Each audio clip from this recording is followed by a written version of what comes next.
Okay, let's do this. I'm here with Mason the Dragon Jones from Blaenavon, Wales. Fighting out Blaenavon, Wales. 9-0 in Cagewarriors, lightweight champion. Soon to be the double champ. He's fighting in Cagewarriors 116 against Adam Proctor, moving up in weight to welterweight. How did that fight come about, man? So I asked for this fight. We was waiting for a lightweight opponent. I know Adam was meant to be fighting Reese for the belt. Sorry, and then when Reese signed into UFC, I seen the opportunity, and even though Adam is going to be the toughest opposition I've faced so far, it was a perfect opportunity for me. So I asked for it. Graham and the Cagewarriors guys was more than happy to give me the opportunity, and it just went from there. Wicked, man. Because the last person to hold 2 belts in Cagewarriors was Conor, wasn't it? Yeah, Conor McGregor. It's Dan Hardy. So Dan Hardy was before Conor. Okay. And then Conor was the other one, because I know a couple of people have tried for it. Soren Back ended up vacating the lightweight belt and fighting for the featherweight interim belt, but he vacated the one and he got the interim on the other one. Like, it, do you know what I mean? It was just sort of like half-assed attempt, really. So I'm the only one who's since McGregor was going to go for both. Yeah, it'll look good if you're on next time with 2 belts. That'll look wicked, man. I think I need to get with that belt there. I know. I think I need to get a bigger pair of shoulders, to be honest, because we put a belt on, it's going to be quite tight. So I'll have to bulk up just to hold the belt. So you started out with a whirlwind, didn't you? Like, your first 12 months, what was it? You had 6 fights in 12 months, didn't you? In a 12-month period. Yeah, it wasn't so much the first couple. It was, I think it was, oh God, I pushed, it was after, I think it was after the Lawrence Tracy fight. I started to go on a tear. I went on 6 fights in 14 months. And then I tried, six fights in 14 months. And I was trying to do the 7 in, would have been 7 in about 15, 16 months. And then obviously I sat that one out. I sat the 100 card out because the 100 would have been the big one sort of push. But yeah, it was one of them things. Like, I'm always game to fight, and we really just wanted to sort of just increase how much I was fighting, and I was taking fights, and I wasn't really getting injuries or anything. So we just kept turning over, and just every time I'd fight, I'd be like, look, I want to fight in this card. And they'd be like, right, no problem, we get a match. And as soon as I'd done with this one, I said, I want to fight you. And they'd be like, yeah, no problem, get you on that one. And we just went on a tear. So, like, I just wanted to push the pace. I wasn't, like, I'm not getting younger. I'm 25, which is still young, but I wanted to make sure that I caught that. I fell behind with the pro boxing. I wanted to go for 10 fights in 2 years. I ended up getting 3.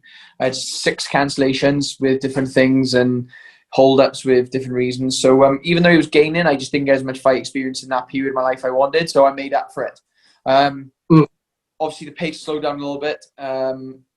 The year I fought Desmay, I think that was I had 2 fights that year. This year, I've only had 1 fight so far this year.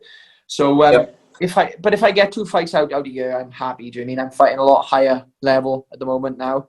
And then when you go pushing for UFC, do you know what I mean? 1 to 2 fights a year is the normal. Anything more than that, and you normally are pushing the pace. So yeah, we'll see. Like, this is a fantastic fight for me, and I'm not in no way overlooking Proctor. Like, Proctor's the toughest opposition I've faced so far. And like I said, this is going to be a legacy fight for me. This is going to cement my legacy and really, really cement my sort of name in the MMA annuals and especially the Welsh MMA history books. But like, I'm looking past him. Like, I can't see any of this fight going any other way than a victory for me. And then I'm going to start my climb to the UFC. And a couple of people has messaged me and they've said sort of like, why have you taken this fight? There's easier fights you could have taken. And that just sort of, that really confuses me, because Cagewarriors is my training period. That's where the training wheels are on and where I'm just learning. As soon as you get in UFC, that's when you really start to get tested. And like, it shows like they could match you against someone who's 6-7-0 and literally a monster, and because you used to picking your fights, you'll come unstuck. Whereas I've always been tested in every one of my fights, and I've always improved. And the higher level opposition I get, the better fighter and the better version of me you see. Like, I rise to challenges. So I'm dying to get in UFC, and I'm dying to start my climb through there and really show people exactly what I can do and really make a dent on the world stage. Look, I went back and watched your fights again last night. Have you seen the documentary Free Solo? No, where the guy climbs up like El Cap. It's way high, like, and he climbs it without a rope. I've watched that about 6 times. I've seen that actually. Yeah, I have. I always feel nervous because I'm thinking, oh, fucking hell, don't fall. When I watch a lot of your fights, it's like, that fucking hell. Even though I know you're going to win, it's still like, fucking hell. But you really weaponize cardio and really push a pace on people. You know, I love the way you do that, you know, and now and again you get hit. But I see, when I was watching it more closely about you getting hit, you move a lot with your punches. Is that your boxing, would you say? Yeah, it's a bit of a mix. So my cardio's always been very, very high. I've always been quite endurance, and I've always been a sort of, that's the way I've always won my fights. My judo career was built on me sort of grinding people out and beating them with my gas tank. Then when I really learned to strike, like a lot of it was sort of absorbing strikes. So if something does come through, you absorb it. So you take the power out of it as much as you can. So like if an overhand overhand left's coming towards my head, you take it on the out. So like I don't really get hit with a lot of massive shots, even though I do take a few. I don't, and I'm improving all the time. Like my movement's improving, my blocking's improving.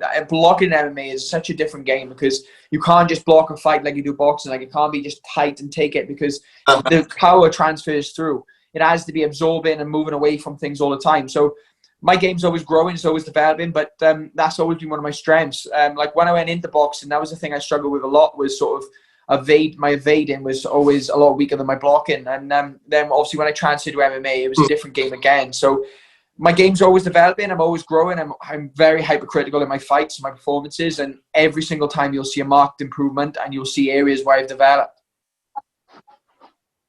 Yeah, in the championship fight, I think that was probably one of your easiest fights, wasn't it? You really dominated him and put him away really quick.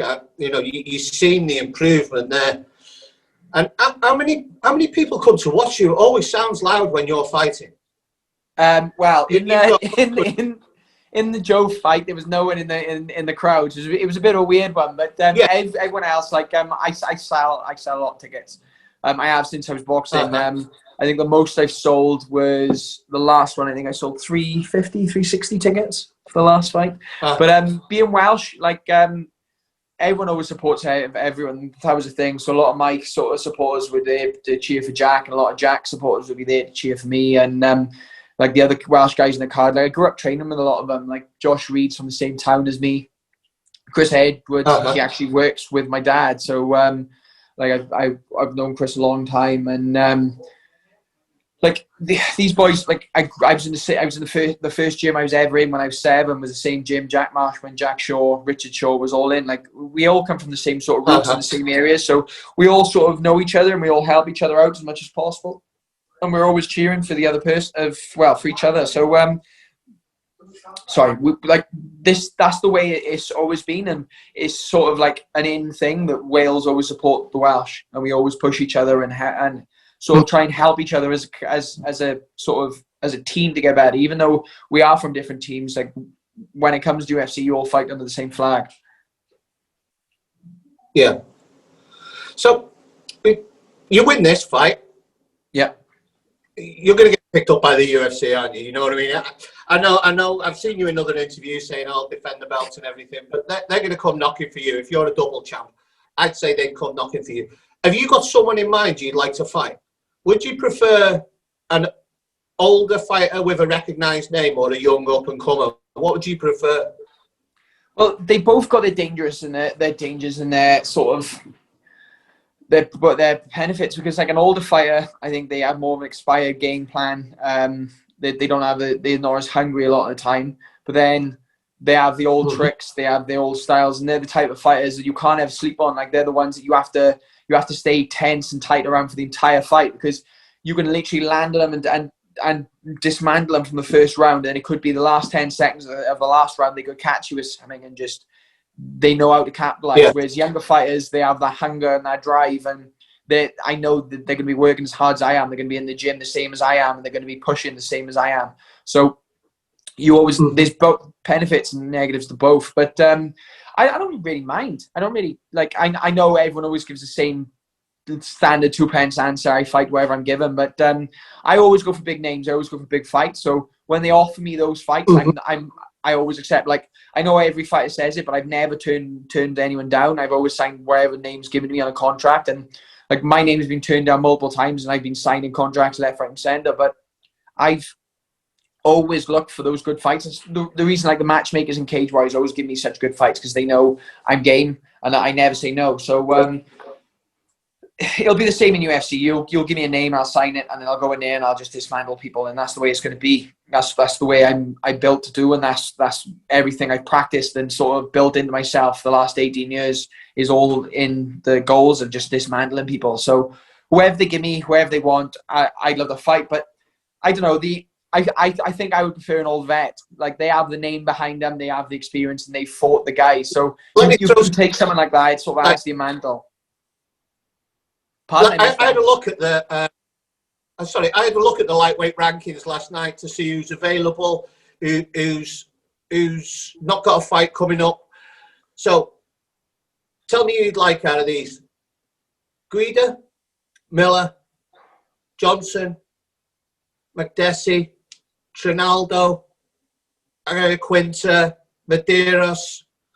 They're the ones who haven't got a fight coming up at the moment, who've got a really good name. Who would you like out of them? Mate. Who do you think you might put well? Quinta is obviously up there. They're all tough fights, you know. Quinta is still ranked. Who's that? Obviously. Quinta, yeah, he just come off a lot, but I doubt you. Yeah, he's still ranked though, isn't he? Like, I remember watching his fight against Habib when he took that fight on late notice, and that's one of the best sort of challenges I've seen for Habib, and the way he's been pushed. Like, Quinta really showed how good he was in that fight. Trinaldo, I seen him fight Jai. Obviously, he knocked Jai out. I think I would destroy Trinaldo. Without jumping in, I think it'd be a great statement for you if you had that fight. Yeah. When I was thinking about coming on to speak to you, it was like, that'd be a great statement, because Jai just vacated the lightweight, didn't he? And then went to the UFC. And if you beat the guy that beat him, that'd establish yourself as the number one man. And he's going off a win as well, isn't he? And also, but he's gone to welterweight now. That was his last fight at lightweight, so he's going up. He said after the fight, he's going up. Yeah, he wants to fight a welter. I remember talking to Reese about that, because Reese wants to fight him. Who was the other names you said? You mentioned one. Who was the first one? Give me the H one. Like Guida. Guida. Like Guida. Is he still lightweight? I thought he was a featherweight. I think his last fight was in the lightweight division. I think he moved back up. But all right, we've got Jim Miller, Michael Johnson, John McDessie, and Jansen Medeiros. Like I said, all those. The only one I probably wouldn't fight would be Guida, just because he's a team alpha male guy as well, isn't he? So obviously I've trained with him a few times. But all the rest of them, I'd love to have a crack at. Johnson would be another good fight. But this is the thing, like, I have ways. I've got literally a way to beat any person in this division. Like, I've always got a route. I've always got something I can do. Even if they got better striking than me, like, I can dominate. Like, my wrestling's legit, my ground game's legit, and I'm good in the exchanges. And I'm just getting better over and over again. I'm always getting better. So pick up wherever they want to give me. Like, I'm always going to be an exciting fight. Like, I'd love to have a fight with Gaethje. I've said this a long time. Like, his striking style, I would just love to exchange with him and just throw some bombs, because he's the same sort of type as me. He just wants to go, and it'd be one of those. I think actually the fight him and against Habib is going to be, again, I just think it's going to be one-sided. I think Habib's just going to dominate again. But I'd love to see him really put it on Habib and actually crack him. And I think he will, to be honest. I think I can see him hit him in with some good shots, but I just think that wrestling sort of style is very, very hard to deal with. Very, very difficult. It's that question of how would you deal with it. He's a really good wrestler, though, Gaethje. He is a good wrestler. He's one of the best wrestlers in UFC, actually, in the lightweight division. He is probably up there. He's one of the most qualified, one of the best. But I don't know. It'll be interesting to see. Yeah. How often do you go and train out at Alpha Male? Once, twice a year. I like to get out there as much as I can, to be honest. I wanted to go this year, but with the whole quarantine thing, it sort of didn't work out. I really like it over there. Like, the Sacramento is like one of the most boring places on the planet, and I love it. There's literally nothing to do, and all you do is train. The weather's lovely. It's the most chilled out place I've ever been to. There's like there's like on the weekends where we have off, like the Sundays and stuff, there's something to do. So like we go walking around through like the old town and stuff, and there's like some electric scooters and stuff. You literally just have a mess round on and go through, and it's just really chilled. My girlfriend loves the coffee shops out there. There's loads of different like nice niche coffee shops, and I just love the training. Like, so it is a bit of both. Like, she loves it, I love it. There's a little bit of shopping, loads of outlets, but the main thing is just like the weather's lovely, and the training's insane. And we get on with everyone so well over there. And like I trained me and Max Griff. So for leading up to the Joe fight, when I was out there at the start in my camp for the Joe fight, I was sparring with Max Griffin, who's UFC welterweight. Then well as Chris Gonzalez, who fought last night. Actually, he's moved up to 6-0, lightweight division, 6-time All-American Greco. There's the normal, like a lot of the UFC featherweights out there, like Tfili, Elkins, or like all these top level guys and stuff I work with. Michael Malott, who was an ex-Bellator fighter, he really helped my striking exchanges and stuff out there and pads.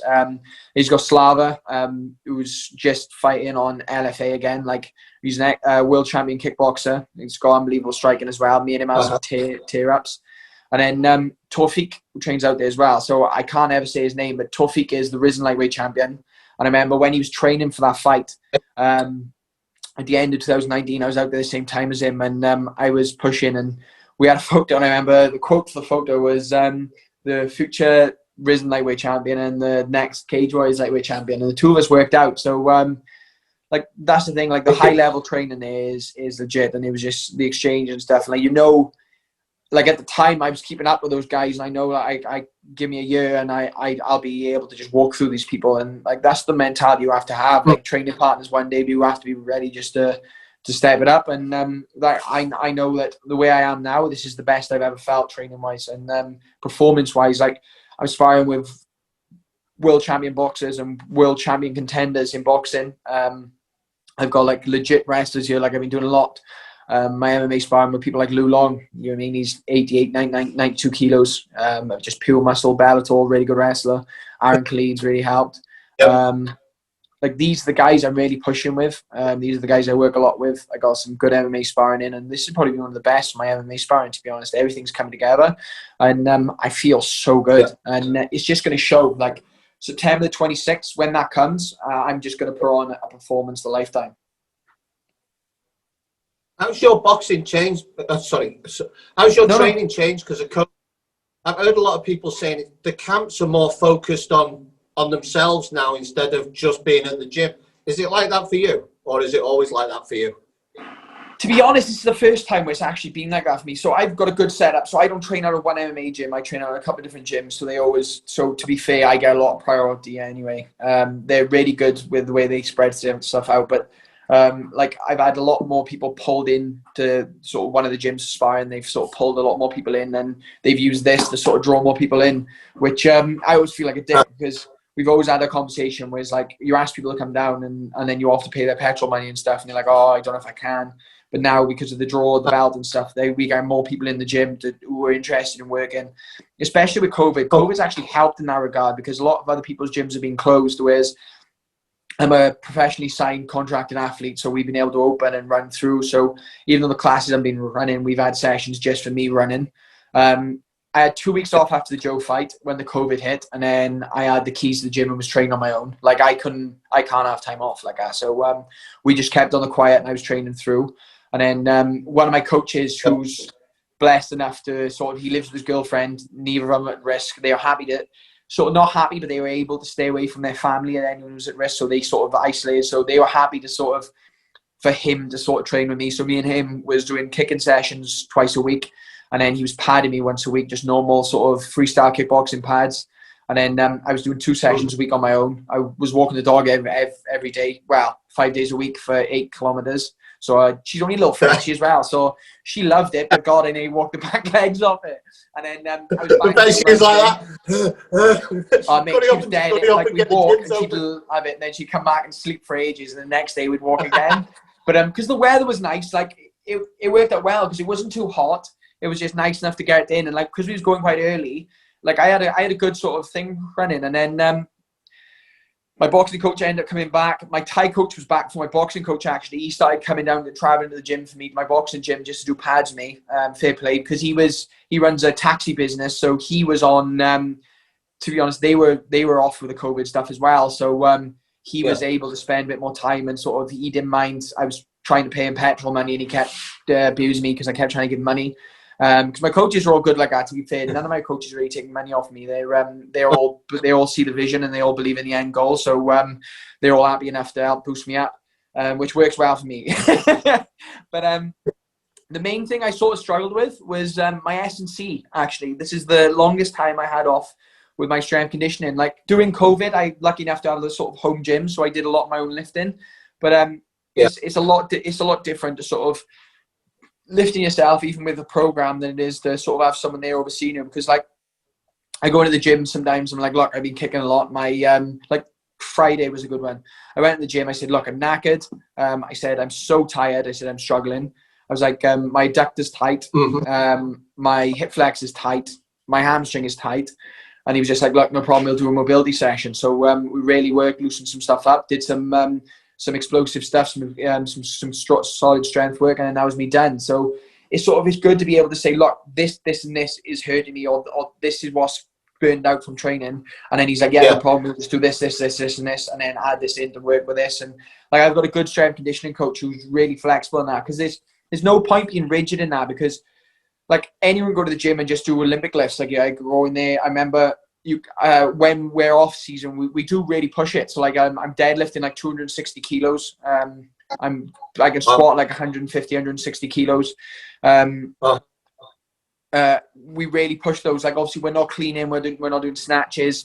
He's just sort of like, he loves the three of bench, squat, and deads. And then obviously he adds my explosive work in as well. But like I can really push it, and I've been lifting a long time. I've had a full-time S&C coach since I was 15. So it's 10 years, do you know what I mean? So I've always been regular with my lifting, and I've always agreed that it makes a difference, and it's really starting to pay dividends, because it's only been the last, 2 years where I've really started to feel sort of come into myself and really starting to feel stronger. And like, even when I had this time off of COVID, I felt stronger and stronger. And I think that's just sort of my growth catching up. I'm really starting to fill out a bit more. And like the last weight cut I made, even though, it's not going to that, but when I made weight, I was bang on the weight. I was 100, on the test scales before, I was 155.1. And then by the time it came to the official scales, I weighed in just under. So I was really happy with that. And like that was a good weight cut for me. Like it wasn't a necessary struggle, but we took every second of time we had. I remember we was cutting weight. And then they were like, look, that's enough. We'll go to, it was like we had 30 minutes to rest before we had to go down to the official weigh-in. So we had time to go another bath in if I needed it. But I was just about to smack on the weight. So like we timed everything perfectly. The weight come off like it should have. And even though it was a tough weight cut, it was a perfect weight cut. Because like when I was bit, my earlier fights, like the weight cut was still a normal weight cut, but like we had some little sort of slip ups, so where we've improved along the way, or there was like little things where I wanted to be a bit bigger in there, whereas now I feel good. Like I cut from about 83, 84 kilos, makes 70, and then by the time I went into the Joe fight, I was about 80 kilos again. Like I put on about 10 kilos on recovery, and then people always look at me and they're like, "Oh, you look quite slim in there. Like you do everything going to featherweight." And I'm like, there's no chance. Like there's not. I'll just cut. Just cut a leg off. Do you mean like obviously I could make it? Like this is the thing. Like people always say, the answer is I could, but I'd have to be running a lot. Like I run regularly, like 3 times a week. I'm running like 8 kilometers. I'd have to push that to about 10, 12 kilometers, and I'd probably have to do it every day. And I'd have to build that runner's build where you really slim down and cut some muscle. But why would you want to do that? Like this is the thing. Like this is why I prefer to go up a weight and seek a higher challenge than go down, because it's going to affect you long periods. Like you start cutting weights and trying to go up, slip between the weights, and you're just going to make yourself, you're going to make yourself sick when you go down the weight, because you start going down, there's a certain point where your body just cannot make it anymore. And then you start really affecting your performance. And 2, when you come back up, then you're like, oh, look, that didn't work, let's go up again. You cut muscle mass because you've had to draw it out. Like, there's only so much weight you can draw out yourself. Like, when I fight, I always look quite chunky, but that's just the way I hydrate. Like, I trap a lot, I hold a lot of water. I sweat really salty. And like, when I do water load up and I do get my salts back in, I do hold a lot of water. I like, we always joke, I'm like a water barrel. I just hold a lot of water. But like, there's only a certain amount you can cut before your muscle has to start coming off with it. And then you really start affecting your performance. You start affecting your power. Like, not so much your punching power, but your wrestling exchanges 100%. Like, I remember last time I went out to Team Alpha Male, I was speaking to Chris, who's a really good friend of mine out there, the Greco guy. And he said, literally, mate, he said, you turned up to sparring. Because the first day I turned up, I got there on a Tuesday. So the first day I trained was Wednesday for the sparring day. And he said, you turned up, we hadn't seen you in weeks. And then he said, you literally just throwing stuff in sparring none of us had seen before. And like, you look, he said, like, you look so well, you look so good. And I felt strong. And like, we noticed that in the wrestling exchanges, because like, he never gets taken down in training. I managed to catch him once or twice.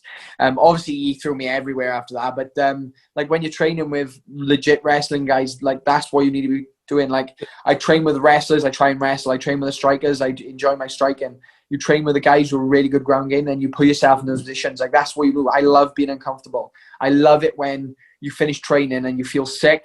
There's nothing left in the tank and you're struggling to keep your arms above your head. Like, that's when you know you've had a good session. And like, I'm not saying do that every day, because if you did that every day, you'd be dead. But you have to do it regularly, and you have to make yourself uncomfortable. It's being comfortable, being uncomfortable.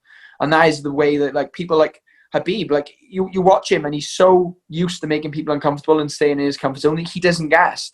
Like, how do you beat someone like guys? You have to make them uncomfortable. But then how do you make someone uncomfortable who's so used to making someone else uncomfortable? And it's that sort of catch-22. And it's like, this is the fight game, and this is what I love about this game. It's not so much like the violence. Like, I love the violence, but it's the mental side of things, like outmaneuvering people, so that when you catch someone and you draw them into it and you hit them with it and you see their legs go, you're like, oh, look, I planned that, I've hit them with that, and look how effective it is. And it's that timing and that snap. And that is what I'm going to show in this fight, that like, I can just knock people out. Yeah, I think you're right, not going down in weight. A lot of people, like Anthony Rumble Johnson, he could cut down to 170, but he wasn't the same. You know what I mean? And the damage you do to your brain is just so bad. A friend of mine died from, it was in a boxing match, and after the 12th round, and he'd cut a stupid amount of weight before it, you know, running out of heat, and then he had problems with his brain, and then he ended up dying, you know what I mean? And I noticed when I train in Thailand, I'm an old man now, but, you know, I'm not going to fight. But, you know, I notice a difference when I'm dehydrated. So, you know, and if you're dehydrating your brain, it's no good. You ding, and you can feel the difference when someone punches you, can't you, when you're dehydrated? 100%. Well, this is one of the things I struggle with. I struggle with the hot water training a lot, and hot weather training. And I've struggled with it since I was a kid. So when I was in the judo team, I used to have really bad migraines all the time, like severely bad, to the point where I was sitting in cupboards to sort of cover my eyes and my head, because I had literally migraines that was killing me. I went on brain scans and stuff, and they were like, look, there's nothing wrong with your brain. And they was like, look, it's probably E colours. They was like, cut the E colours out. So I tried, and like, they were recommending I do this and that, and nothing ever really worked for me. It just sort of like, some days they'd come, some days they would go. And I'd had times where I was training where I push and I just feel so drained, and I can never really understand what it was. And especially training out in California, you do these sessions where you literally, you're dropping 2-3 kilos of sweat, and I'd be hydrating and drinking, and I just felt ill. I felt so poor. And then all of a sudden then, one of my nutritionist actually recommended I go get sweat tested. There's a company who I'm an ambassador from now, who's called Precision Hydration. And like, they don't pay me at all. Like, this is the reason why I'm on an ambassador project with them, is because I agree with what they do so much. So I went up to see them. They put like a little electrode on my arm. It vibrates your arm. Then they test the sweat. And they told me, they was like, oh, you sweat. In every litre, you're sweating like 1,437 milligrams or some shit of salt. So they said, like, a normal person sweats around 900. So they said, look, your sweat is so salty. So when they was like, do you sweat a lot? And I said, I don't, but then when it starts getting, like, when you start pushing into the deeper rounds, obviously, you really start pushing, like I do. I sweat like 2.5 kilos. They said, well, that's why you're struggling. They said, because you're losing all this salt. And, like, even when I was eating out there and I was really heavily salting my food, I was trying to drink rehydration drinks. They just wasn't strong enough. So they recommended these hydration products of theirs, and I tried them, and I really started water loading. It was weird to take first of all, because, like, it's trying, you have to try and work out exactly how much you need, because if you take too much, you feel a little bit sick, because obviously you've hydrated up all these salts and you do feel a bit bloated. But when you get right, and I noticed a difference so well. So, like, I'm really, especially out in California with the heat, where I was really pushing myself, and like, I was drinking these drinks, and, like, I was sleeping, and I felt better. I recovered quicker, and it's just like these are these 1%, and, like, this is what really annoys me with MMA, is because, like, I've seen people do water cuts, and I know they've cut a lot of weight down to lightweight, and the boys who were in the circus longer than me, they're grown men, and, like, we'd weigh in, and then I'd be with my rehydration products, because we was always big on putting, if you cut water, you have to get hydrated back up, so you get your rehydration stuff in, digestive enzymes in, you take in like, supplements to make sure that you're getting it in before you go anywhere near a solid meal. And like, we were talking to coaches and the same sort of jiu-jitsu family, and they're like, oh yeah, we had so-and-so, I had a steak with him in 20 minutes after he weighed in. And I'm like, how can you even do that? Like, it's that old mentality. And boxers were the worst, because I remember when I was boxing, they'd ask me how heavy I was and weighing, and they were like, oh, you want to get a sauna suit on and start running? And I'm like, why would I want to do that? And they're like, oh, well, that's just the way they've always done it. You put a sweatsuit on, you run, you get the weight off, and it's just like, I'm like, it's just stupid. Like, I understand running to get your weight down and get your cardio up. Like, I still do that. I still run to manage my weight. Still the way I do it, right? But I will never cut weight by running. I just don't see the point. Obviously, people have their own routes to it. Like, I love a bath.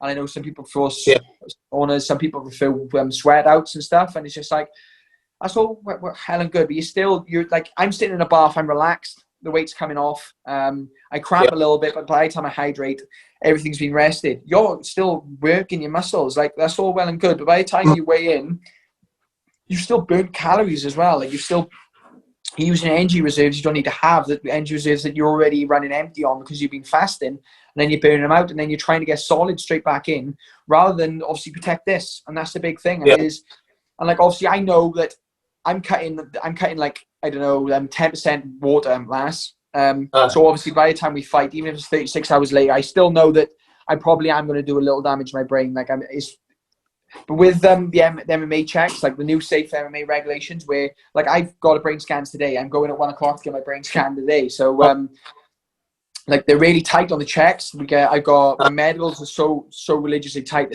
They're even they're stricter than the boxing ones I used to do. And obviously the boxing MMA checks thing, and like, post fight, they test you, they check you, they literally they go through all their check sheets, and then they're like, look, if you're uncomfortable, bring this number, or go straight to the hospital. And they always speak to your coaches and make sure you're not on your own, because that's a big thing. Like, I know people who have fought. Is that something Cagewarriors is doing, or is that something that there's a commission doing? So safe MMA. Sorry, go on. I get excited. It's okay, mate. I love it. I'm like listening, but it's like, I sometimes want to jump in. You know what I mean? Yeah, no, of course, man. I just talk too much. Go on, Coach. Sorry. No, it's good, mate. I like talking as well, so I get it. Yeah. So who is it who organises all that? It's not through Cagewarriors. It's someone else. So it's both, to be honest. So Safe MMA is their sort of, they're an organisation that does all that's the organisation that does the MMA medical checks for the UK. They're I think they're a sort of direct sort of descendant off the UFC medical checks. They imitate all their medical things, and they pulled them into all the professional competitions. I don't even think they were needed. I think it was just more like they wanted to make sure in the MMA world, like the professional organizations, that everything was done correctly and that were registered the same as the boxing was, but they've done more, because obviously the gloves are smaller. You're allowing knees, elbows, kicks. They've added sort of they've made it a bit stricter. I think, again, they're trying to distance from the blood sport mentality, and they're trying to make sure that, look, boxing does this, but we're taking an extra step. And like and that's run by Safe MMA. So Safe MMA is in a lot of the higher level sort of MMA commissions. Like Cagewarriors, I know they were the first in the UK to run it. And like obviously it is irritating because like every year you're spending like £1,000 on medical checks, or like anywhere between £500-600 every sort of year, or in between fights. Like you have to have your blood's done every 6 months, your eyes done every 6 months, your brain scans I have to have every year. I think normal people do 2 years. Your medicals on the physicals are done every year. And they're really tight on it, and like they're really making sure that you tick all the boxes and that everyone's ready to go. And it makes a difference because like my debut, the first opponent I was meant to fight in my debut failed his brain scans, and they said like there was a big problem there. And then the second opponent I had a retina tear straight through, clean through, so we had to get that sorted. Like they were both surgery options. So do you know what I mean? It shows exactly why. And when you see the boxing where you see people who they fight, they come back, they do the medical test, and then they go back to the hotel room and they're dying in their hotel room. Do you know what I mean? It's not nice. Do you know what I mean? It's unnecessary risks, but fighters are going to fight, and it's always going to be done. So it's nice to know that like we're looked after and we're ready. Because like obviously being a pro boxer, an ex-pro boxer, and someone who's done MMA. Like I remember my boxing fights, I had to go and see a doctor after the fight, and the doctor was really upset with me because he wanted just to sign me off so he could leave in the boxing fights. And I got there and he was tamping. He was like, "Where have you been?" I was like, "Oh, sorry, I just went and had a shower. I had to wash the cut out." And he's like, signed the form off, go get that cut looked after, and then stormed out because he wanted to go home. Whereas Cagewarriors, they literally, as I'm going backstage, they're dragging you into the doctor's room. They're like, do it. They're checking you. They're asking you if you're okay. Then they give you options like, oh, if you feel unwell, go here, this and that. And they really look after you, and like the doctors want to be there. This is the thing. Like I know the doctors now because we've done them. They're at the same events, and you can tell they want to look after you. They're there just for you. Like they're not just there to get a paycheck and leave. Do you know what I mean? Which is why I've seen a lot of the boxing events, and it does make you feel better because you don't feel like you're wasting time. So like if I knew if I ever finished a fight, I don't know, felt like I had headaches or felt if I had something that didn't feel right, I would say to them, look, I don't feel good. And they take you, there's an ambulance there, they take you straight to the venue. And like, when you see the UFC events where you see them taking, and like, you'll see them in the back of an ambulance going straight to hospital to get checkouts. And that literally shows how good they are, because even a lot of the pro boxing events, they don't do that. Like, I'm sure that in a lot of the UFC events, if there's a certain amount of shots and like if there's bruising, or even if they think you've taken too many headshots, they take you to the hospital to keep you checked out overnight anyway. And like that's what I love to see, because you can't have that mentality of that's never going to be me. Like I'm never going to get knocked out and never going to take that, because it's going to happen, right? It happens to everyone. Like you could go in there, you could feel on top of your world, and all someone's got to do is they've just got to touch you and you're going to go to sleep. And it doesn't matter whether you're prepared, whether you feel the best you can. Eventually, someone's gonna clip you. And like in my mindset, I'm never gonna lose ever. I'm always prepared. I work hard, but I'm not stupid enough to believe that I don't feel losing. If I lost, I'd rebuild from that. That's the way I am. Like UFC is inevitable to me, and I'm going to be a champion one day. But you have to understand that it's going to happen to you. But it's nice to know that if something does happen, I'm looked after. Do you know what I mean? Like, and I know that they're going to look after my safety. And like with it, the way everything's going at the moment, I think MMA is the safest combat sport there is at the moment. Mm-hmm. Yeah, most sports, everyone looks at it because people are getting punched in the face. Everyone says it's dangerous, but you look at American football and things like that. That's like super dangerous, isn't it? You know what I mean? The amount of headshots you got, skiing. Look what happened to Michael Schumacher not so long ago. You know what I mean? So, but people are okay with that, because it's seen as different. It's not brutal to them, and they don't understand it. I love this combat sports, especially MMA, because there's so many different ways that you can win a fight, and I like to train it as well. So, how was it for you growing up in Blaenavon? What was it like there? So, it's quiet. I think I always get this wrong now, but I'm sure the population, we still got a low population. Like when I was younger, I think the population was like under 5,000, and I think we're up to about 8,500, 9,000 people here now. But still a small town. When I was younger, there was nowhere to train. I remember I was 7. My old man had been taking me to football and rugby, and he was literally embarrassed to take me back to football, because all I was good at in rugby was rugby tackling people. No, I was good at in football was slide tackling women. Do you know what I mean? So there was like, I was just a little aggressive little midget. So he wanted to get me into combat sports. All I wanted to do, he said, all you want to do is either run around with a sword again, or you wanted to punch people. That's all you want to do as a kid. So obviously this was before I was 7. Like when I was 7, he found me. He took me to like a local grappling gym, and they were adults only. So he said, look, bring him back when he's older and we'll find him out. And then he found me a kickboxing gym. Like, it wasn't anything crazy. It was just a kickboxing gym. I started in there. And they did a lot of sort of like freestyle grappling there. They called them sort of like self-defense classes, but it was just early MMA. Obviously, Joseph Duffy, that was his gym. Jack Shaw, that was his first gym. Richard Shaw, that was Richard's gym. Jack Marshman started there. It was crazy, like the amount of people who come through here, and it was like it went from kickboxing, traditional jiu-jitsu, and then I started judo and really got into my judo, just because like I've been going to kickboxing competitions and I was just beating everyone, and I thought I was the boy. And then I went to a low-level judo competition and got absolutely whipped, unbelievably whipped. And then I was like, look, I got smashed. I was like, I want to do it again until I could beat these people. So then I kept working, and then I was winning the Welsh, and then I got invited to the Welsh squad, and I thought, do you know what I mean? I'm the boy again. And then I went to British competitions and got absolutely just destroyed. And then I worked for years to get back up until I was like high level British, and I could beat people on most days, and I was legit. And then I went to Europe. I was the British #1, and then I got absolutely whipped again. So it's just these level jumps, and then that's what really prepared me for Cagewarriors, because like I still say, like I said, I see Cagewarriors my training wheels. You're not seeing many Russians, you're not seeing many Americans, you're not seeing many wonder fighters coming through, whereas you have to be prepared for these guys. And like, I know how to win fights. Like, they're not going to be flashy fight where I knock people out with a knee in the first round. They're going to be flashy fight. They're going to be the fights like I fought Desmay, where I see him as a dangerous threat. So I literally just go out there and beat him and literally pick him apart. And like, that fight I come out with, I didn't have a mark on my face. And I won every round clean. I know the one judge disagreed, but I won every round. And that's what's going to happen sometimes. And like, I'm always going out there with the intentions of finishing the best people in the world. But sometimes you just got to be clinical, and you just got to stay away from where they're dangerous and beat them. And like, I'm a better fighter now than I was then. Like, I think I could stop Desmay now, no problems. But you're always that third round. I thought you broke him in that third round, sort of, like, you know what I mean, without taking anything away from him. Those first 2 rounds were brutal. Mate, I break everyone. Like, people don't understand, because they think some people have the mentality that they're going to be stronger than me and they can dominate me, and they're like, well and good, but I'll just keep a pace on you until you gas. Like, I won't gas. Like, it doesn't matter. I'm tough. I'm mentally tough.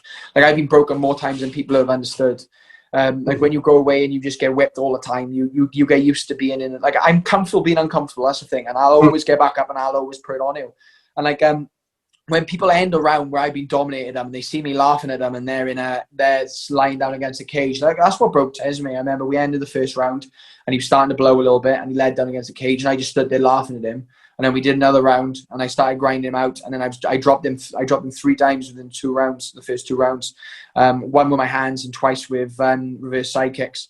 And I started to wind him. I started with pressure on, but it was nothing that he could sort of last off. We hit the ground exchanges. I took him down at will.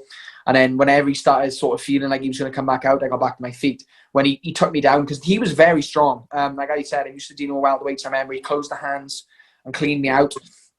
And I was a good takedown, so I worked my way back to my feet. I defended the back, and then I went back to hitting him in the face. And like, do you talk in a fight? No, I thought about it, and I always have the mentality, but I'm always speaking, like, I'm always talking through my own head. So I always think I'll talk to him, but I'm just too busy trying to do stuff. But it's something I would do, but it just, I don't know, it's sort of weird when you're in there. I'm always thinking, like, what am I doing next? I'm sort of having conversations in my head. I'm listening in my corner, and I'm always seeing the gaps. And then to speak to such someone, I think that would throw my rhythm off a little bit. But I would. I'm bad for that when I'm sparring and things like that. So people think I'm cocky with it. You know, I've done it in jiu-jitsu class. And with people who are better than me, and yeah, it was a good move. That really got me there, mate. And they think I'm like trying to elevate myself. Yeah. Just what I do, talk. You know what I mean? Even when I had my 2 fights, there was this one kid. He done something. I'm like, what the fuck are you doing, man? Sparring, I'm terrible. I'm terrible in sparring. Like, and I giggle all the time. Like, I remember Reese was saying this about me, because like, he caught me with a big shot, and he said all you do was me giggling. And like, you just got raised to price. I just hear me giggling and laughing. Like, I just love it. I love being in there. I love the exchanges, and like, I love getting tapped. Like, I've been doing jiu-jitsu for 10 years. I'm a black belt, and I love getting pressured and caught because I'm improving every time. You won't, like, if you catch me in the same thing more than once, I'll be like, look, you'll have to show me what you're doing there because I'm making the same mistake. Like, that's how you fill holes. Like, I don't care. I don't care. You catch me in a good shot, I'm not going to get pissed off. I'll be like, oh, look, that was nice. I made a mistake there. And like, you talk them through it. And like, these boys who have trained half as long as me, and they'll say something in the gym. They're like, oh, do you know you're doing this? And I'm like, oh yeah, I didn't know this. I'm just this and this and that. Or like, other times they'll say, oh, do you know you done that? And I'm like, yeah. I was like, so. And they're like, oh, well, turn it this way, try it. And I'll try it. And I'm like, oh, look, that works well. And that is how we improve. Like, so I get a white belt come to the gym, try something on me, and be like, oh, why did you do it this way? And I'll answer him. And if they don't agree, same as my coach. Like, if he tells me to do something and I don't agree, all that means is I'll keep trying it, and then I'll review it. If I have something I prefer doing, I'll have a chat conversation with them. I'll say, look, I prefer doing it this way. And they'll always say, they're good for me because they'll say, well, this is why you should try doing it this way, or this is why you try that way. And it just fills gaps, always filling gaps. And like, like, I'll try everything. Like, I have Thai coaches who change my style to fight Thai. And it's not the way I fight, but I'll convene to that style, and I'll practice fighting in that style. And people don't understand that, and they're like, well, why would you do something that doesn't fit your game? And I'm like, Lomachenko, one of the best boxers of this generation. I seen a video of him once where he's boxing, and they called out different fighters' names. They called out Ward, they called out Mayweather, they called it someone else, and he imitated their style perfectly. And he could do it off both stances. And that just sort of blew my mind, and it was just something else. That's what I want to be able to do. Like, and the whole thing that appeals to me is, so if I fight and someone's better at leg kicks than I am, and they blow my front leg up, or I break my foot, or I break my shin, or I blow a knee, I clash knees, anything at all, and all of a sudden now you've got a problem. So what do you do? If that foot's in front and it's getting smashed all the time and it's ruined, you need to change. So you see people who change stances then, and they're not used to fighting in a change stance. Or, someone can leg kick well, so you have to sort of come more Thai stance, bring your sway around a little bit more. Obviously, you're opening your body up and you're protecting that front leg a little bit more, and you're not used to doing it. They're going to wipe the floor with you. Whereas if you're able to adapt and you're able to include styles in your game, and you can just change like that, then all of a sudden people think, oh, I'm catching him here, I'm going to win. And then all of a sudden you change them, and they're like, oh, and a lot of people can't adapt to that. And that's what I learned in boxing a lot, was you have to be able to adapt. I remember I sparred with Lee Selby once, and I do a step through. I stole off Lomachenko, actually. And he uses his front leg, steps next to their back leg and pivots around and really hits the angle change, and then comes back. And I remember I sparred with Lee. We were just playing through sparring, and I did it to him once. And as soon as I did, he backed out and walked it through. I was like, oh, that worked well, but there, I almost clipped him with that. So like, we kept going. In the next round, I tried it again. The next time I did it, he waited for me to go and just hit me with the backhand straight away. And I didn't even show it. He just registered it, he clicked it, and seen what I was doing, and he adapted straight away. And that is elite fighters. Like, that's why you have to have a tool chest of different tricks, and you've got to pull out the bag. Because like, you do something once, hit someone with it, nail them, not quite enough to put them away, and then you're like, I can't do that again because they're going to see it coming, so I got to pull a different trick out the chest now. And like, that is the fight game, and that's what I love.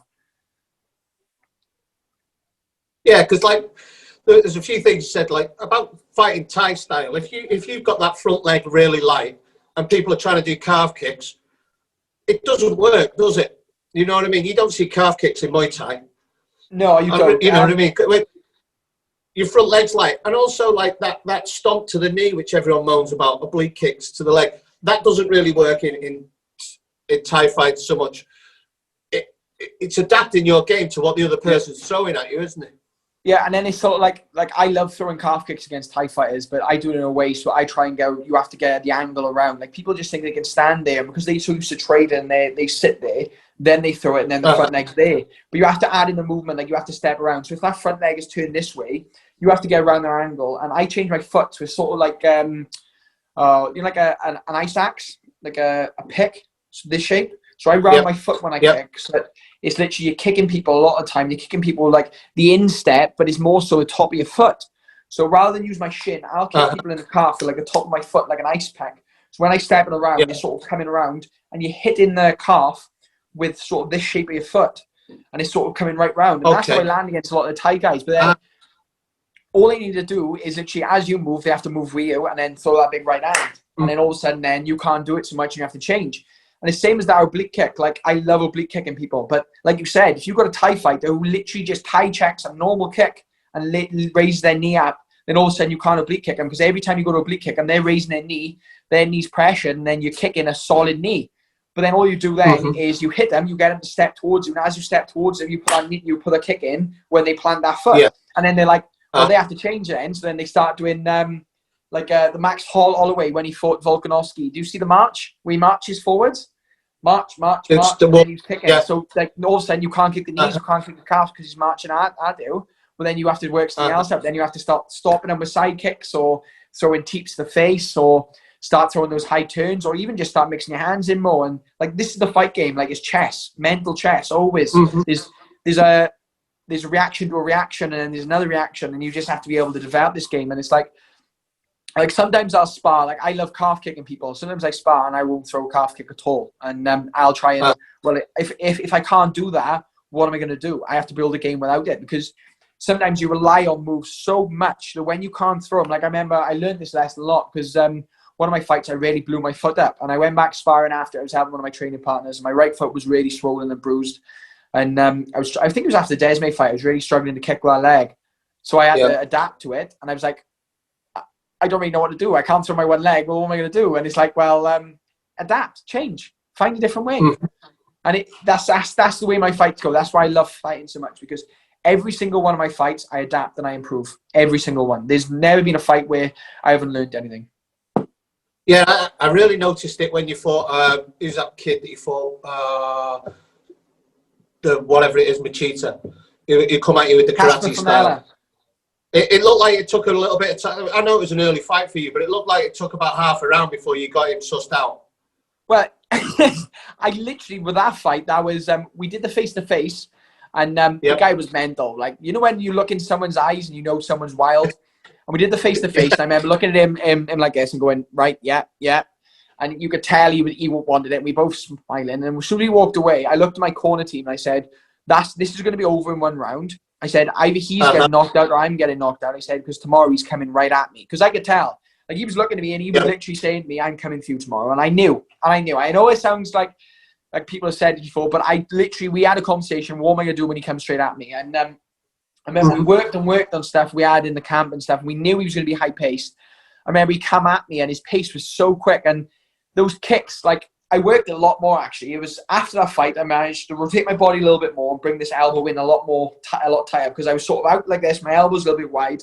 And he was just chop kicking the under, and it was getting under that floating rib. And I remember he caught me with a body kick and shut my lungs down. So I had to hold my breath, because that's the other thing people do. People get winded, their diaphragm closes and they try to breathe rather than just hold their breath, relax, and try and sort of tie. You'll tire a bit more, but you can get your breath under control rather than trying to panic breathe. And you can't suck in oxygen, and then you panic, and then you're getting clipped with shots, and that's when you get finished. So I remember he caught me, my lungs closed, so I hit the chute, spun around to the back, and he caught me with another 2 punches, and then I created distance. I hit him with a 2, and he pressured in again and tried kicking me again. And I remember I was really panicking, and rather than go sort of, rather than actually panic, I remember I just knew I was under pressure. I knew I had to deal with it. So I hit a 1-2, I threw the high kick, he caught my kick and stepped in, and as he stepped in, I knew he was going to hit me with the right hand. So I remember I had no option. So as he threw it, I went back with it, and I remember he caught me with a cross on the way down. And I absorbed that as much as I could, but it was a big cross. And I remember as soon as I pulled guard, I literally started moving, stabilized, hit him with a couple of shots, and then I started to breathe. And it was just sort of like regain your breath, 1 breath, 2 breaths, and I was like, right, you have to go. So I popped back up, and straight away then I knew he was unstable, so I had to put the pace back on him, because if I give him an opportunity, he would put the pace on me. And I remember I started pressuring him. I seen the gap, I hit the switch knee, hit him right in the body and the kidney, and all of a sudden his lungs shut up. And then rather than him doing what I did, which is hold your breath and change it, he just sort of backpedaled and shelled, and I was like, that's it, that's you done. And I remember I added the pressure on him, and I dropped him with the knees to the head. I hit him with a body shot again first when we exchanged, and then I finished him off, and that was the end of him. And like, that just shows my experience, because where people would be like, I'm going to lose this fight, I was just thinking, look, he's beat me here, I need to adapt. And that was the way I think. And that's always the way I think. And like when you get tied up, and it's because it's going to happen to you one day, you're going to get taken down, you're going to get put in a position where you cannot do anything. You have to find a way. And finding a way while getting hit in the face and pressured and being uncomfortable is a horrible thing to do. And one of the times I trained in Team Alpha, it was one of the first times I trained with Darren Elkins, actually.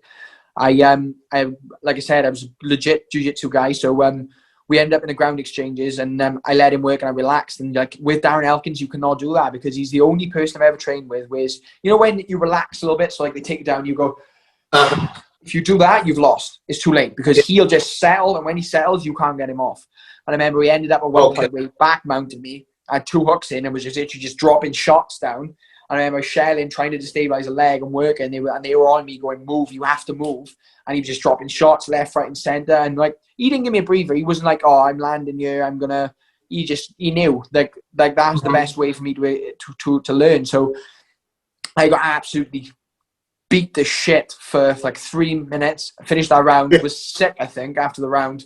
I had to go to the toilet and be sick a little bit. But then after that, I learned, and like I never got caught in that position again. And even when I did, I worked to make sure that if someone does take my back, I can escape, I can make my way out. And that was a good lesson to me. And again, that's what happens when you train with elite guys, and that's why I love it so much. Like I said, I love being uncomfortable. Like, I'm amazed at how you can recall all of that. How much do you watch fights after you've had them, or do you just remember it? No, I watch them back. I've got a shit memory, so yeah, I'm terrible. I can't remember where I have most of the time. Like I lose my phone all the time, or like these interviews are the same. I sat there and I was like, I know I'm forgetting something. I'm mad. Like interview, I was like, but yeah, I'm hypercritical. So a lot of my fights, especially the fights I hate. So like I hated the Alexei fight. I hated the Common Day fight. I hated a lot of my fights, I look back now and I hate them now. But I'm always hypercritical. Like when I was boxing, they literally had to have conversations with me about looking happy after my fights. Because I'd literally be destroying people and then I'd be tamping. I'd be like, oh no, look, I did this and this and I should have done this. And they're like, look happy. People are here to see you look happy. So I'd start smiling and enjoying myself. And then we go back to the change rooms. I'm like, we did this, this and this. And they're like, look, wait till we get back to the room. And like even the Joe fight, we finished the fight. We go back to the apartments. We sat down. Belt at my lap, we watch the fight backs, and straight away everyone starts picking holes in what I do every time, and I love it. I love when people say that is terrible, because I can either say to them, like so this time when we got back after the Joe fight, and I remember my girlfriend, because my girlfriend, she's Olympic Taekwondo style, so she's got a Commonwealth Games bronze medal, she's got a golden Olympic qualifiers, like she fought GB in the academy stuff, like she's legit, like she's knocked out way more people than I have. She's a monster. So we watched the Joe fight. My calf kicks are going in nice. My oblique kicks are going in nice. And but any of my kicks above the waist were terrible. And we had a conversation about it. I said, look, I just couldn't find my range. She said, look, you really need to work on it. That's not good enough. And then we went back and really worked on things. And I had to sort of calibrate my range on a lot of things and really work on things. And now like I'm hitting people with head kicks again, and chopping in people's necks. I'm hitting people in the chest and winning them. I'm dropping people with like 45s right into the ribs. Everything's starting to mix up, and my kicks are starting to fill in, because that has been my weakest part of my game, I think, so far, is that I'm struggled to mix in my legs a lot more than I should. Obviously, my oblique kicks and my calf kicks, I've got good timing on anyway. They mix really well in my hands, but it's been building onto it. And like that's what I do. Like we're hypercritical. So like after the fights, my coaches all write notes. So they write notes on everything. They do breakdowns before and after. So like the Adam Proctor fight, we had a sit down meeting, and everyone had brought notes with stuff they broke down, what he does well, what he does not so well, things I can exploit, and things where he does strong that I'll have to be careful for. So like Adam Proctor's got a very, very good double leg. He shoots with his head usually to one side. He's very, very good at hounding. He's long. His striking's not very good, but he's so long clinical what he does that he'll set you up, game and draw into a gun show, and then he'll get underneath you. When he's on your back, he is so patient, sometimes too patient, but to the point where he's looking for you to make a gap. So he'll happily stay on your back for 4 minutes take you down in the first 30 seconds, stay on your back for 4.5 minutes, and not see a gap and not take anything. Just stay there and win the round. And there's not many people who can do that, because most people, they get on your back and they're like, look, I need to finish. And they start working. And they don't wait for that finish. And that's what he's good at. But then I'm hard to take down. My hips are going to be lower than his. My striking's way better than his. I'm good at takedown defense anyway, and I'm very good at getting back to my feet. So we work a lot of places. He's strong. He's strong when he takes you back, and he's clinical what he does, but he makes these little gaps. And like, I know I found holes where I can exploit. So like, sometimes when he sort of tries taking it back, he leaves his legs open, so I can hit a couple of attacks there to stabilize him and maybe finish him there. And like, everything has to be clinical. And like, this is the thing. People go in there and they think it's a fight. The best man's going to win, and that's not true. That's not true at all. Like, this is war. The best army doesn't always win. You have to have the best game plan. You have to have the best strategy, and you have to play that strategy to the point. That's what happened in the Joe fight, and that is what's going to happen in this fight.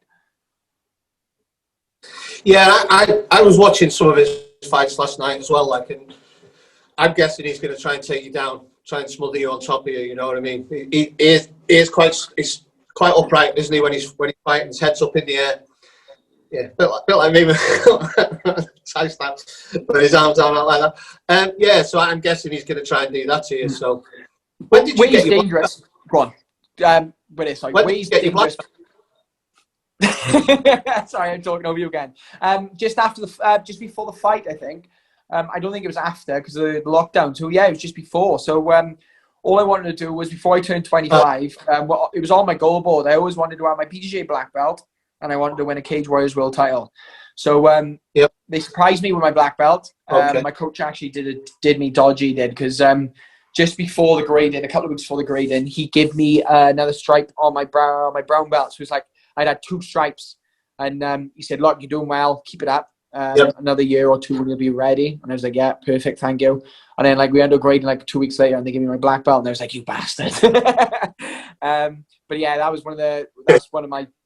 a milestone for me. Like, winning the belt's a milestone, getting my BJJ black belt's a milestone. Like, I've got a judo black belt, a kickboxing black belt, and now a BJJ black belt. And I think out of all of them, the BJJ black belt means the most to me, easily. Obviously, kickboxing was kickboxing. Judo, I didn't really care about getting a black belt, because I knew I had that GB sort of badge on my back, and I knew like how good I was. I used to like standing on the podium with a brown belt while everyone else was like 2nd, 3rd dans, and people would look at me and be like, "How are you still a brown belt?" And I used to like that. But for the Commonwealth Games, because I was qualified for the Commonwealth Games, I had to get my black belt to make sure I met qualifications criteria.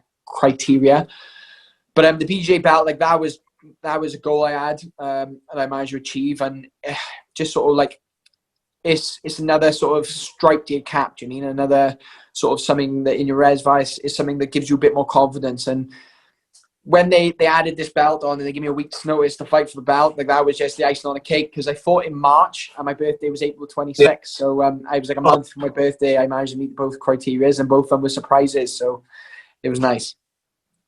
So I'll ask you 2 questions at once, because otherwise I'll have to jump in. So question 1 is, how often do you train in gi? And the second question, so you can just flow through them, because I don't want to stop your flow, is what's on your goal board now?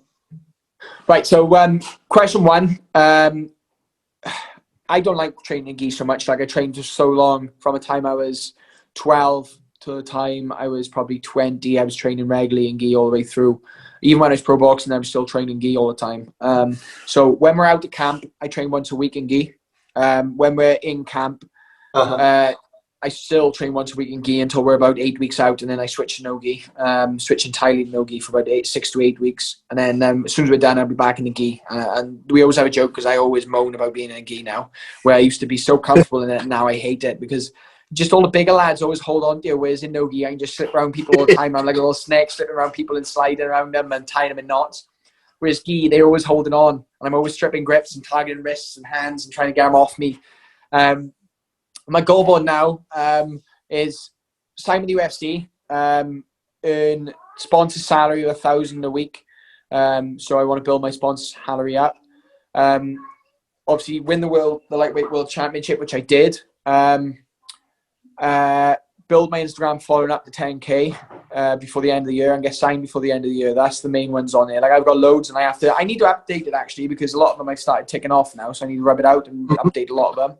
But like I think goal board and visualization and a lot of mental tricks like that is so important, especially in young fighters. Like people don't understand how powerful your mind is, and that how my dad's been big on it. Like I don't know where he hides them, but over there they are. Like I would show you where they've got boxes in front of it, but they've got he's literally got a library of boxes. It's all about the law of attraction and mental sort of.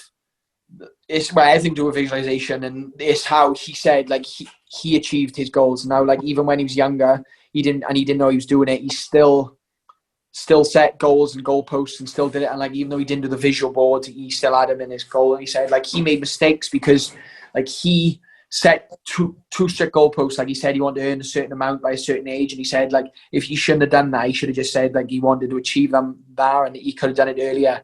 And my dad's very, very successful in his own right, and it's really transferred over to what I want to do. And like I love podium mentality. That's why I've always used visualization on the podium. And like with the MMA now, I woke up this morning actually, and I woke up for my girlfriend, so I sat there for 20 minutes and just visualized knocking Adam out, subbing Adam, different things I could finish Adam with, different situations I could be in, what he's going to do and how I'm going to get out of it. And I just keep telling myself, that's how I'm going to beat him. This is what I'm going to do, that I'm going to do. If we end up here, I'll beat him this way. And that's the championship mentality. And like I'm already a champion, do you know what I mean? I'm a world champion now. That's a good milestone for me. But like as soon as they give me this belt, it was just that's it. Do you know what I mean? It was like, oh, like that's nice, but that's just a step. Like people have this goal. They always say, like, I want to get into UFC. I want to get into UFC. Like I don't care about getting into UFC. That's inevitable for me. It's inevitable. I'm going to UFC. I want to start going into UFC, and I want to start demolishing people, and I want to climb, and I want to fight the best in the world, and I want to destroy the best in the world. Like that's my goal. And people were like, well, why are you overlooking so many things? I'm not overlooking things. It's just people see UFC as an unachievable dream. Why do you see that? Because to me, I've been good enough to be in UFC since I was 16 years of age. I've known since I was 12 I was going to be in UFC one day, and I'm so close to achieving that goal. But all that is a milestone to me. That's going to be, oh well, good, sign a contract, I'm in, I get a tracksuit, now let's start working. Do you know what I mean? Take the training wheels off and then start tearing people apart. And mindset is such a strong thing, and people are just it's just people just amaze me sometimes. Like they go into fights, and I fight people sometimes. Like I fought Alexi, and again, this was a downfall of mine. This was something that we really worked on after it, because I went in there with the mindset of he's going to be a very good striker. He's very powerful in his hands, so we're not going to get into too many striking exchanges. I'm going to hit him with a couple of shots. I'm going to take him down. I'm just going to sub him. Right. Went in there, hit him with a couple of exchanges. A little bit slow. He caught me with something, and I remember taking a shot and thinking, there's no power in that. So I caught him a couple more, and I started to rock his legs, and he hit me with something again. I was like, oh, there's nothing there. So rather than do what I did in the Joe fight, hound, take your time. What they taught me in boxing, be malicious, wait for the gaps and exploit the gaps. I just poured it on him. I was chasing him. I was throwing stupid shots. I wasn't using my footwork.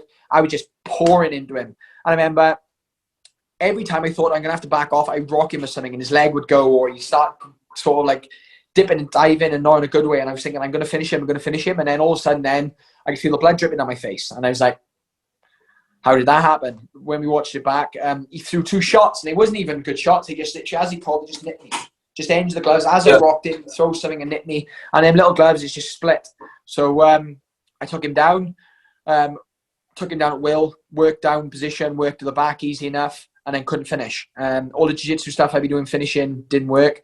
I didn't even think to tie hands up. It was just dig, work, and it was like I wasted 2 rounds. Whereas now I take people's backs, I tie hands, I hold position, I keep tighter, my chin's in a better place. I'm working shots more. I'm pressuring the face, getting under the chin. I'm taking the shoulders, and I'm finishing people left, right, and center. And like that's how I improved. That was one of my biggest irritations in that fight. And like these are good fights. Like I could go in there and I could have done what Adam did, which is beat people and take them to decision. But he's 12-1 with 5 submissions and 7 decisions. And it's like, well, who's going to look at that and think, look at that, what a great fighter? They're going to look and be like, oh, he's a decision fighter. And okay, he's taken less damage than I have in this fight. Like I've got obviously cut here, cut there, but I'm improving. Do you know what I mean? Like and I'm a way better fighter than I was back then, and I don't think he's improved. Without me knocking on him, and I don't know him, like I knew your name from watching Cagewarriors. I've watched quite a few of your fights, like, you know what I mean. It's some of that I watch, and I knew your name. You know what I mean, and that speaks a lot. You know what I mean. Like I spoke to Paddy the other week, and I knew his name because of the personality that comes with you, with him, and that's what people want to watch. You know what I mean? Because it's like, do you watch the Dana White Contender Series? Yeah, I do. Obviously, McKenna fought the other week. Yeah, did you see the girl this week, and she's there going fuck you and all that in the fight, and then she comes off and she's going I'm gangster and all that, and she's doing great. Dana White saying she's like got attitude and all that. Then she come back and it's like, oh, I'm really sorry about this. Like, oh, you've just ruined everything. You know what I mean? Whereas she was on that crest of a wave, like really hyping herself up, giving herself all the props, making everyone notice. Then she come up with that judo spirit of, I'm sorry, I shouldn't have sworn. And it's like, oh, you fucked it all up. Yeah. You know, Kobe Covington. So Kobe Covington did an interview where he literally said, so before he fought in Brazil, where a lot of people didn't really, because before he fought in Brazil, a lot of people didn't really know who Kobe was. And then he said, UFC has said to him before, this is your last fight in your contract. We're not interested in re-signing you. You just don't do enough for us. You don't draw enough.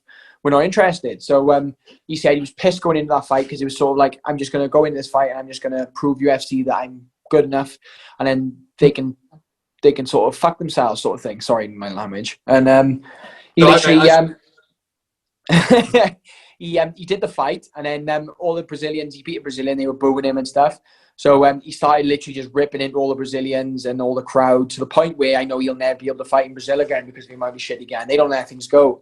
But he said in an interview, he walked backstage, and as he walked backstage and was getting changed, he got changed, and all of a sudden they dropped a contract to his door for another 5 fights. They put his money up, and they were interested. And when he sort of questioned it, they was like, "Oh, like you've got a big draw. Do you mean you've done this, this, and this?" And that was where he started building his persona.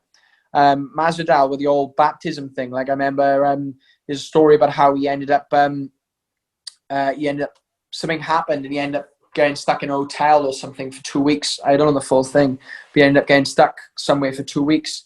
And as soon as he came back from that, that was when he invented the whole baptizing people, and he started having this attitude and going out there and throwing things on the way. Like that is the mentality of where you just go out there, and it's not about winning fights. Like UFC don't want you to win fights. They don't care. They don't care. It's all about being exciting and dismantling people and going out there, and that means you just engage shit, put it all on the line, and just go out there just to try and smash people. Do you mean like Justin Gaethje's got a name not because he's going out there and he's undefeated, but because he smashed people? And like Habib had 8 fights or 9 fights to a title fight because he'd go out there and he'd win in that drawing way where he'd wrestle, take him down, control. And like he does exciting things, but he does a lot of boring things. Like obviously he's going to be a well-known champion, and he's one of the highest earners, and it does have his sort of his things, but like he's there as well because like the beef with McGregor, the way he speaks to people, and the way like he markets himself well as well. That's the thing. We're products. You have to market yourself like a product. Yeah. That's why I was asking you about who you want to fight. You know what I mean? Because that's the thing, isn't it? You know, if you've got like so many people waste an opportunity, you have what? A minute after, or 30 seconds after a fight to say something. Yeah. And if you get that right, that can make a huge difference on who you fight next and what you're fighting next. You know what I mean? Let me tell you this. So when I signed UFC, as soon as that signature's done, we'll write a list on people I want to fight, and we'll try and build a route. And I'll make sure all my coaches, we'll break down every fight in our division, and we'll pick a route on people to fight.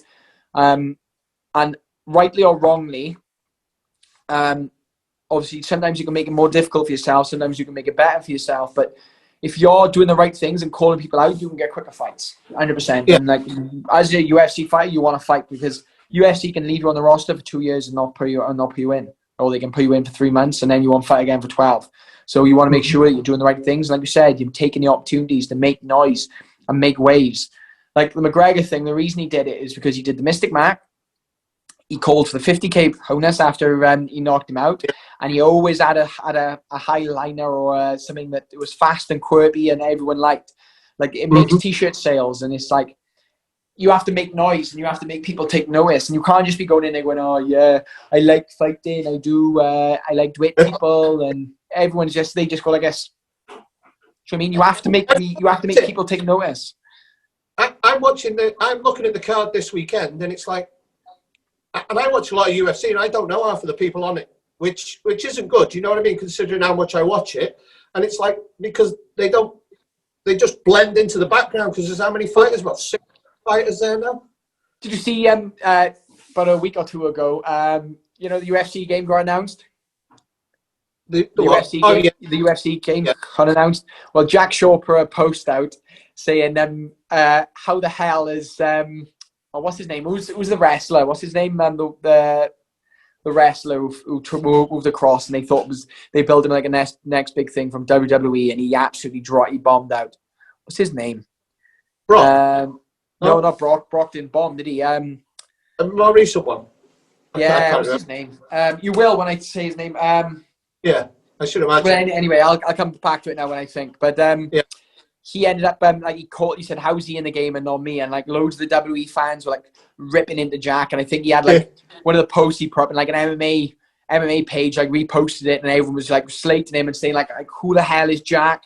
Like, I just watched him, the guy's nobody and all this, and like I messaged him afterwards. I said, mate, that's so good marketing. He said, mate, I only made a joke and everyone's gone off. I said, yeah, but all those idiots that saying, who the hell is Jack Shaw? I've never heard of him. Now they've heard you. Now they know your name.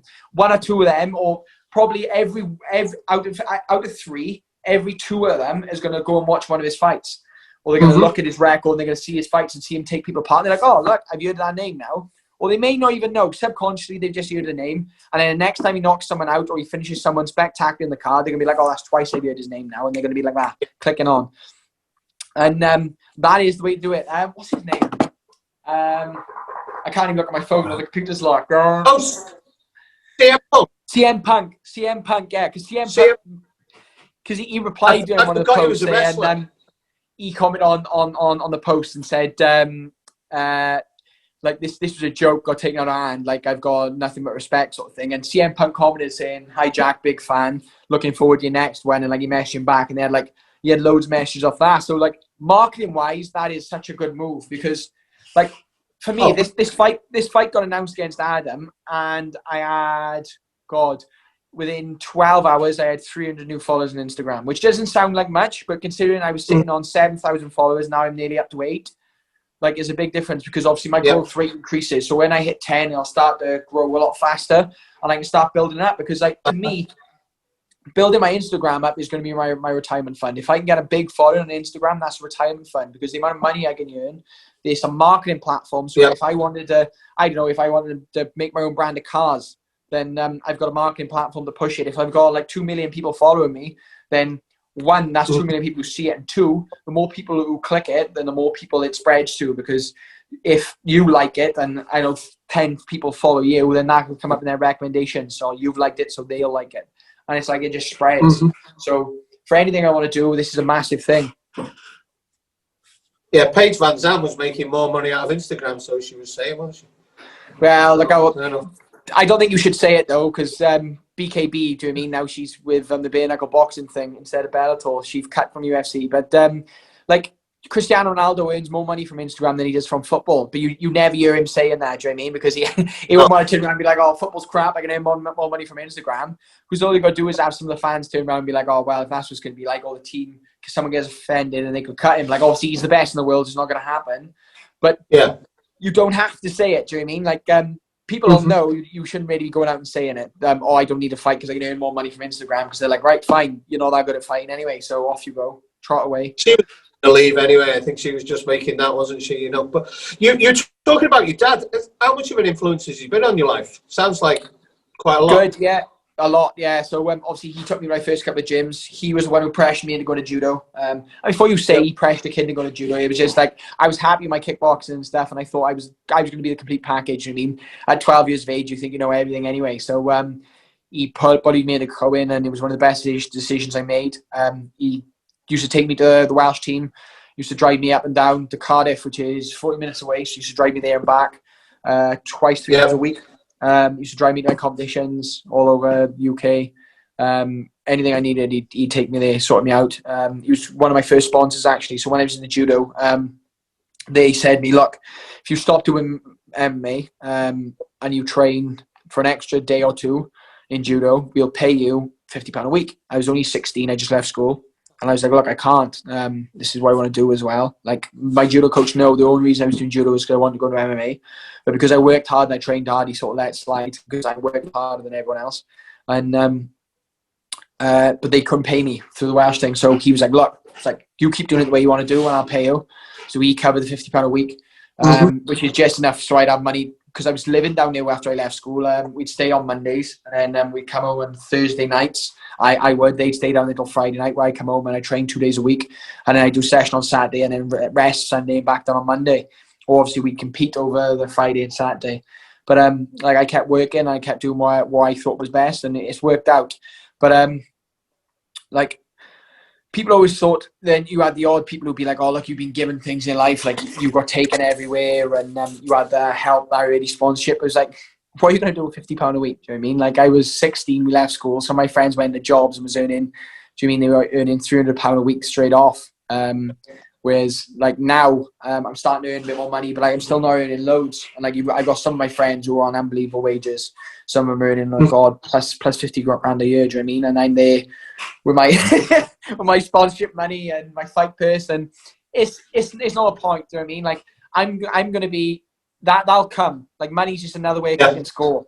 Like I'm not worried. Like I've got enough to sort of support me. I can buy Christmas presents now for my girlfriend. Like because when I was younger, one of the reasons I never really dated was because I couldn't afford anything. I couldn't afford to go out for food. Like I didn't want to go out and pay meals when I had free food at home because I was saving money because I had no money. And then like I remember like one of the times I paid for a training camp to go away and we come back and they my mum and dad had paid for me. Like they didn't tell my brothers had paid for family holiday and they paid for me to go. And like my younger brother was younger than me, but he was working, whereas I was earning peanuts and I just spent on this training camp. And they was like, look, do you want to come away? And I was like, I can't afford it. And they were like, look, we'll pay for you to come away and stuff. I was like, right, fine, no worries.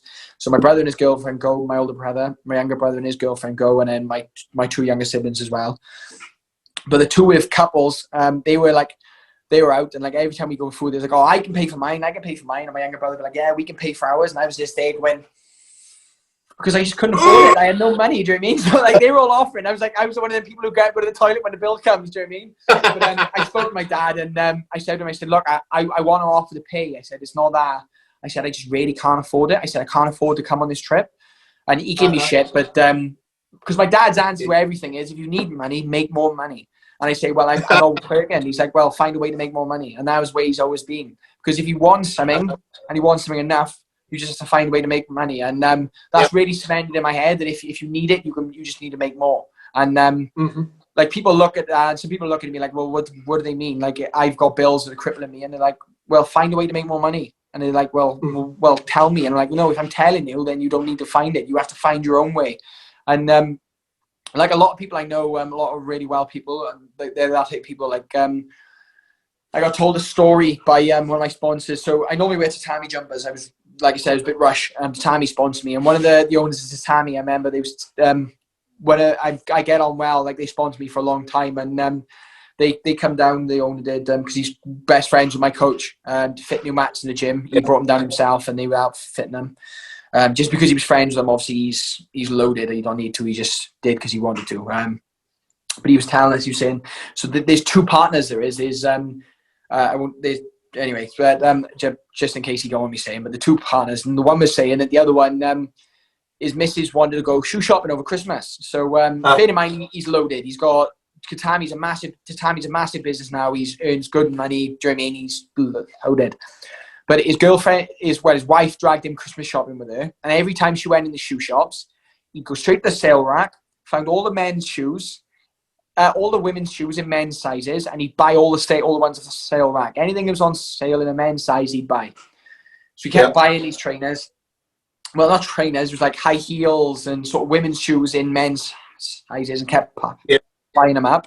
Went home, sold them all on full price on eBay for all the cross dresses for Christmas shopping, all the sale auctions, and he reckoned he made all the money he spent Christmas shopping with his wife. He made back just by selling all these sales women's shoes in men's sizes on eBay during Christmas. Because like a lot of people who cross dress in the house obviously don't want to go out and go buy them themselves. So they just buy them off the internet. So he's putting on eBay for lower than the sale price and making a killing. Brilliant. That's the thing. Like people who want money, they make their own. Do you know what I mean? Like I would have never thought that. Yeah, I wouldn't have done it. I'm not good at making money. You know what I mean? I'm not someone who's into money. More than money, I'd prefer to be your age and have your lifestyle. You know what I mean? I think that's for me. That's a lot more rich than having a load of money in the bank. You know, I don't want to be. I don't want on my tombstone here lies the richest man in the graveyard. You know what I mean? Yeah. I want to be like. I'm getting pissed off with people now at the moment because I've just come to Kenya and like I was traveling around South America. Yeah. And everyone, stay safe, be careful. It's like, fuck off. I want to have a good time. That's all I want. You know what I mean? I want to have fun.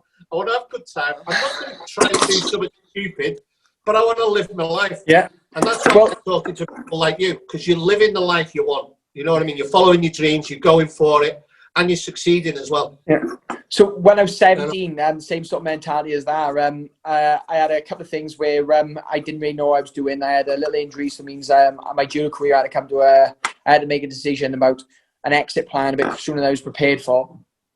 I wanted to go into boxing, but the amateur boxing board control were flat out refusing me. And I had no amateur boxing experience to go into a pro, so I was sort of struggling. Yep. So I was like, while I'm waiting for my pro license to go through, I'll do some jiu-jitsu comps. And then I didn't really want to. I had a lot of things I was stressed about, and I just wanted to get away. I wanted to do something. I'd always travel with judo, so I was like, I want to find a way. So my jiu-jitsu coach was like, if you want to go to Brazil, mind, he's like, I can sort it out for you. He's like, I know a guy who does a jiu-jitsu academy there and get you sponsored. So I was like, yeah, perfect. So I was like, sort it out for me. So he came back to me and said, look, when do you want to go? So I was like, I'll go next month. And they were like, what do you mean? I was like, tell him I'll be there next month. So I didn't tell my parents. I was only 17. I went and I fundraised the money on like a fundraiser. Because back in the day when I was 17, so that's 7 or 8 years ago, 25 now, yeah. So 7 years ago, 8 years ago, they were like, people were doing fundraisers a lot, GoFundMes and stuff like that. You could get away with it. So I did a GoFundMe just to cover my flights. And then when I nearly had like a lot of the sponsor money there, my mom and dad sat me down and was like, look, the boys have said you're doing a GoFundMe to go to travel to Brazil. Like, what are you doing? I was like, I'm going to Brazil. They're like, no, you're not. I'm like, look, my academy's sorted. I was like, I sorted it out. Transport from the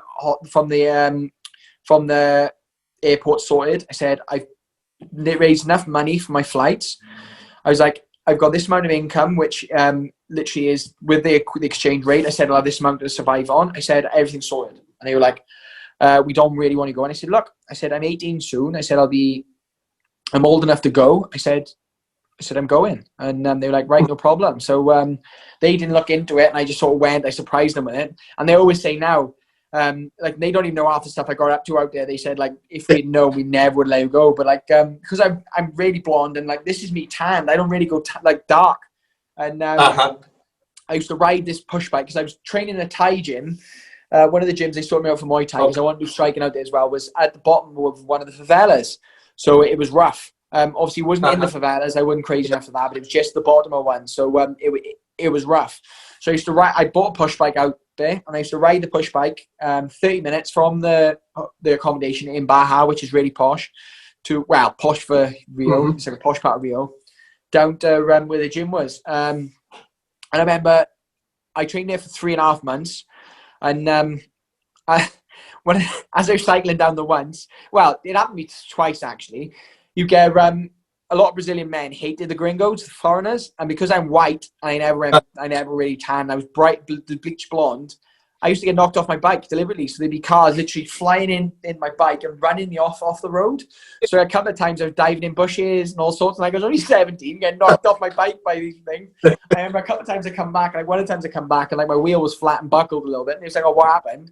I was like, "Some fucking like run into me in this car," and he was like, "Oh well." was like, wear a hat next time, and they just laughed. But I remember I turned up to the gym, obviously, because I got knocked off the bike and the tyre was flat, I had to run the bike there. And sorry, someone rang me a minute ago. Were you still there? Yeah. I remember I had to run there, so I was late. And when I got there, the Thai coach couldn't speak any English, only... sorry, I think that's the hospital ringing about my brain scan, so we may have to go because he just rang me again. Is there any chance, obviously, we can end it now because they just rang me twice. Yeah. But yeah, it's been fun. Sorry to have to love you and leave you, but they're ringing. It sounds important. They've just rung twice in a row, so I'll have to go. Brilliant, mate. Thanks very much for your time. Peace out. And sorry to keep talking.